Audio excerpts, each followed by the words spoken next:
Out of all these head coaches, আপনার কি মনে হয় like who was the best one? So in the World Cup যখনই কোচের opinion was be different to you, in that case কার কথাটা বেশি প্রাধান্য পেয়েছে? যদি বাংলাদেশের পুরো ওয়ার্ল্ড কাপে ফেলিউরের যদি একটা প্রবাবলি এই কারণে been in the back spot, what was that? Bangladesh national টিমে obviously there are lot of coaches যারা আসছে, যারা চলে গেছে, অ্যান্ড দেন অবভিয়াসলি এখন যে যিনি প্রেজেন্ট এখন হেড কোচ তাকে আবার নিয়ে আসা হয়েছে। So out of all this head coaches আপনার কি মনে হয়, like what do you think personally, যে মানে কারা actually who was the best one out of all? দেখুন, আমি একটা জিনিস মনে করি যে যেই এই পজিশনটাতে আসে কেউই তার দলের খারাপ চায় না। এক একজনের ওয়ে অফ ট্রিটিং পিপল কিংবা way of handling team is different, কিন্তু কেউ আসলে তার টিমের জন্য কখনো খারাপ কিছু চায় না। So that's the one thing I believe firmly, এবং এই কারণে আমার আসলে কোনো কোচের প্রতি কোনো কমেন্টস নাই। আর রেজাল্ট ওয়াইজ কেউ ভালো করবে, কেউ খারাপ করবে, বাট রিসেন্ট পাস্টে যারা এসেছে সবাই ভালো করেছে, এখন যে আছে সেও ভালো করছে। ওভারঅল আপনি যদি ওয়ার্ল্ড কাপ আর বাদ দেন, বাকি সব টাইমে তো বাকি টাইম সব ঠিক ছিল। সো জিনিসগুলো হচ্ছে আপনি আসলে জিনিসটাকে কীভাবে নেবেন, গ্লাস হাফ ফুল নাকি হাফ এমটি, এটা আসলে দেখার বিষয়। মানুষ এগুলো আসলে যে যার যার জায়গা থেকে কমেন্টস করতেই পারবে, প্রিটেন্ড করতেই পারবে যে তারা কীভাবে চিন্তা করে, বাট আমি আসলে এগুলা খুব বেশি একটা প্রবলেম দেখি না।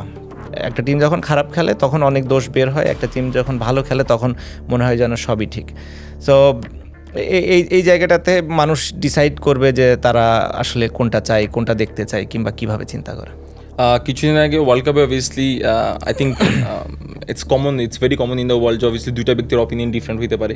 So in the world cup যখনই প্রবাবলি কোচের opinion was be different to you and obviously your opinion was different to him, in that case কার কথাটা বেশি প্রাধান্য পেয়েছে?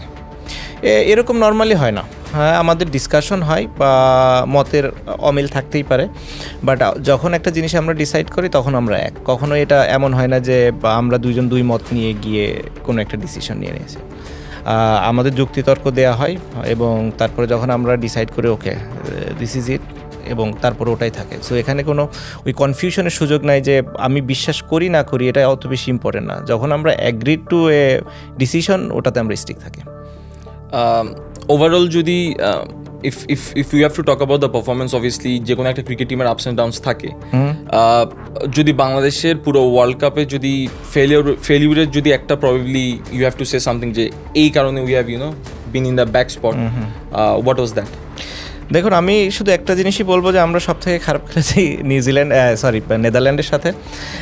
আমরা যদি ওই ম্যাচটা জিতে থাকতাম তাহলে 3 ম্যাচ জেতা হয়ে যেত এবং অত বেশি আসলে মেবি কথা হতো না। মেবি বলতো মানুষ, হয়তো এক্সপেক্ট করেছিল যে অনেক বেশি ম্যাচ জেতার, আমরাও ওরকম করেছিলাম। তো সেই জায়গা থেকে কথা বলতো, বাট অন্য এনি আদার ওয়ার্ল্ড কাপের মতোই তখন রেজাল্টটা হতো। যেহেতু আমরা নেদারল্যান্ডের সাথে হেরে গিয়েছি, আসলে তখন স্বাভাবিকভাবে এই কথাগুলো অনেক বেশি হবে, এটাই নর্মাল।